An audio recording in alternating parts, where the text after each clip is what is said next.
दिल्ली में प्रदूषण का स्तर लगातार बढ़ता जा रहा है, जिसकी वजह से आए दिन मरीजों की संख्या अस्पतालों में बढ़ती जा रही है। इस बारे में हम बात करेंगे डॉक्टर अनिल गोयल जी से कि आखिर प्रदूषण को लेकर किस तरीके से बचाव करें और इसके बचने से इससे किस किस तरीके की बीमारियां भी हो रही हैं। सर, सबसे पहले कि दिल्ली में लगातार प्रदूषण का स्तर बढ़ रहा है। पिछले कई दिनों से दिल्ली में का प्रदूषण का लेवल 700 AQI हो गया है, जो कि प्रदूषण का स्तर मतलब सबसे खतरनाक स्तर है। इससे पहले आप किस तरीके से देखते हैं और इससे बचने के लिए कौन-कौन से उपाय किए जाएँ और साथ-साथ कि मरीजों की संख्या जो इज़ाफ़ा हो रहा है, उसमें किस तरीके के मरीज़ ज़्यादा आ रहे हैं? 3 बातें आपने पूछी कि क्या स्थिति है, क्या इससे बचाव है और किस तरह के मरीज़ आ रहे हैं। तो पहली बात तो 400 के ऊपर एक्यूआई जब भी होगा तो वो सीवियर की कैटेगरी में माना जाता है। सीवियर मतलब दिल्ली गैस का चैम्बर बन चुकी है।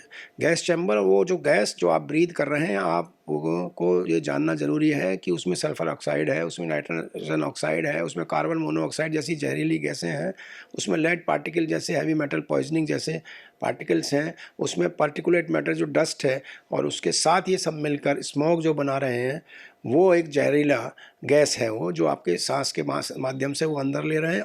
और जो पार्टिकुलेट मैटर जो पार्टिकल मतलब आप छोड़ो डस्ट के ऐसे पार्टिकल जो बाल से भी छोटे होते हैं 2.5 माइक्रोन से कम है, वो सांस की नली तो छोड़ो, वो वहाँ के ब्लड ब्रेन बैरियर को तोड़ देते हैं, वहाँ के ब्लड बैरियर को सांस की नली में गए, सांस की नली से वो लंग से फिर आपके हार्ट में और ब्रेन में भी पहुंच जा सकते हैं, जो छोटे पार्टिकल माइक्रो पार्टिकल जिनको कहते हैं 2.5 माइक्रोन से छोटे। तो ऐसी गैस हम ब्रीथ कर रहे हैं, तो आप सोच लीजिए कि क्या हालत होगा उन बच्चों का जो वल्नरेबल पॉपुलेशन है, छोटे छोटे बच्चे हैं जिनके लंग इमेच्योर हैं, प्री मैच्योर हैं या कम मैच्योर हैं, या ऐसे एडल्ट्स या चाहे युवा हों चाहे बुज़ुर्ग हों जिनको पहले से सांस की बीमारियां हैं, चाहे lifestyle disease, sugar, BP, hypertension, ऐसे मरीजों की संख्या अस्पतालों में बढ़ने लगी है सांस की बीमारियों के कारण। मैं तो कह रहा हूँ जो स्वस्थ भी हैं और उनको भी हर आदमी दूसरे तीसरे आदमी को हम देखते हैं गले में खराश है, आँख से पानी आ रहा है, सर दर्द है, इस तरह की बीमारियां हम देखते हैं। हार्ट अटैक की संभावना बढ़ रही हैं, डिप्रेशन की बीमारियां बढ़ रही हैं। और जो स्टैटिस्टिकली कहें तो 30% जो ओपीडी और आईपीडी एडमिशन्स बढ़ गए हैं अस्पतालों में, जो कि सांस की बीमारियों के कारण। इसमें किस तरीके के मरीज आ रहे हैं, जैसे बच्चे आ रहे हैं या युवा आ रहे हैं या फिर बुजुर्ग ज़्यादा लोग आ रहे हैं? देखिए, जैसे मैं अभी एक आईसीयू में महिला हमारे यहाँ भर्ती हैं 2-3, तो उनको क्या है कि पहले कोई खांसी की बीमारी नहीं थी, अब आई हैं वो दमा से कफ विद सांस में बलगम निकल रहा है, मतलब उन्हें निमोनिया हो गया है। तो निमोनिया के कारण आ रहे हैं, उनके साथ में वो फीवर, सेकेंडरी इन्फेक्शन हो जाता था, फीवर के कारण आ रहे हैं, उसके सांस फूलने का डिस्ट्रेस के कारण आ रहे हैं।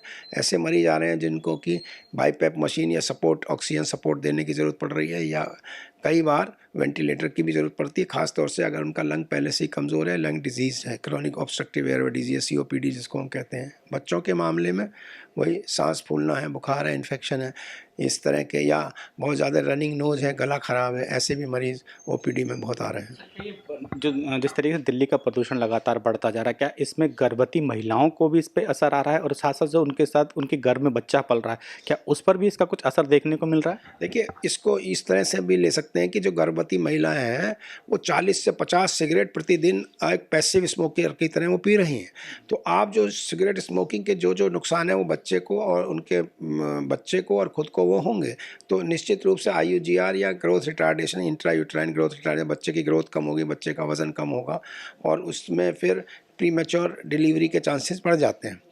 तो उस सब में फिर आपको बच्चे को नर्सरी में रखना है, लंग प्रीमेच्योर हो गया तो प्रीमेच्योर डिलीवरी से आपकी इन्फेंट मोर्टेलिटी भी बढ़ सकती है, मतलब पैदा होने पे डेथ हो जाए या इंट्रायूट्राइन डेथ हो जाए अगर ज़्यादा सीवियर एक्सपोजर है तो इसीलिए ये भी वल्नरेबल पॉपुलेशन है। मैंने जैसे बोला बच्चे वल्नरेबल, प्रेग्नेंट महिलाएं वल्नरेबल, उनका जो पेट में बच्चा है वो वल्नरेबल पॉपुलेशन में आता है, और जो एडल्ट्स हैं जिनको ऑलरेडी सांस की बीमारियां वो वल्नरेबल पॉपुलेशन में आते हैं, जिनको ये सारी बीमारियां बढ़ सकती हैं। ये तो हुई कि प्रदूषण से हो रही हैं जो बीमारियाँ, लेकिन आप एक एज़ ए डॉक्टर के तौर पर क्या सुझाव देंगे कि जिससे कि जो लोग हैं वो इस बढ़ते प्रदूषण से थोड़ा बहुत बच सकें?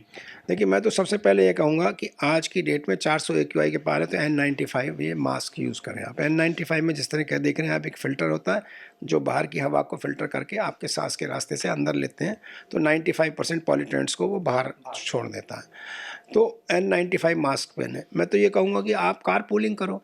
देखो, हमारी भी एक कॉन्शियस टीचर ये जिम्मेदारी है कि हम अपने अपने समाज के, अपने परिवार के को बचाएं। और जितना भी सबसे बड़ा कारण जो है व्हीकुलर एमिशन है सबसे बड़ा कारण। तो व्हीकल जितने कम से कम चलें, ख़ास तौर से डीजल के तो चलाएं ही नहीं। अभी सरकार ने भी ग्रैप 3 लागू किया है, तो जो BS3 पेट्रोल डीजल है वो सब बंद कर दिया है। ज़्यादा से ज़्यादा कोशिश करें मेट्रो का यूज़ करें। आप अपने घर के बाहर पानी छिड़कने से कौन मना कर रहा है आपको? वहाँ डस्ट को उड़ने ना दें, तो वो भी तो सारे ही लोग अगर ऐसा करने लगे तो मुझे लगता है डस्ट उड़ेगी ही नहीं। आप अगर घर की तुड़ाई करा रहे हैं, घर को पता चला वहीं धूल उड़ा रहे हैं, तो उसको रोकें। आप RWA के पदाधिकारी हैं, तो आपके जो गार्ड हैं वहाँ पर आप रात में अगर वो जला रहे हैं लकड़ियाँ, तो उनको इलेक्ट्रिक हीटर दें। तो ऐसी बहुत सारी चीज़ें हैं जो हम सब मिलकर कर सकते हैं। उसके बाद अगर जैसे एज ए डॉक्टर आपने बात की, तो अगर ज़रा सा भी आपको खांसी बुखार जुकाम है तो डॉक्टर की सलाह लें, अपने आप ना करें। मैंने ऐसे देखा कि अपने आप वो दवाई लेते रहते हैं on the counter, OTC drugs, और अपने आप ही इलाज करते रहते हैं। और फिर बाद में जब निमोनिया हो जाता है, मतलब पहले ही अपर रेस्पिरेटरी ट्रैक्ट इन्वॉल्व होता है, फिर लोअर रेस्पिरेटरी ट्रैक्ट मतलब फेफड़े इन्वॉल्व होते हैं, तो आप फिर निमोनिया की स्थिति में आते हो, फिर आपको ICU में रखना पड़ता है। तो अगर आपको खांसी बुखार प्रदूषण रिलेटेड कोई भी समस्या है तो तुरंत अपने डॉक्टर से सलाह लें, उसके हिसाब से दवाई लें, जिससे कि वो सेकेंडरी कॉम्प्लिकेशन और कॉम्प्लिकेशंस ना बढ़ें। बात करने के लिए शुक्रिया डॉक्टर अनिल गोयल जी, जिनका कहना था कि प्रदूषण से बचने के लिए सरकार के साथ साथ हम सबकी जिम्मेदारी है कि उससे किस तरीके से बचा जाए, और सभी लोग थोड़ा थोड़ा इसका उस पर सहयोग करेंगे तो प्रदूषण से निपटा जा सकता है। कैमरामैन विनीत के साथ दिल्ली से दैनिक सवेरा के लिए अनिल कुमार सिंह।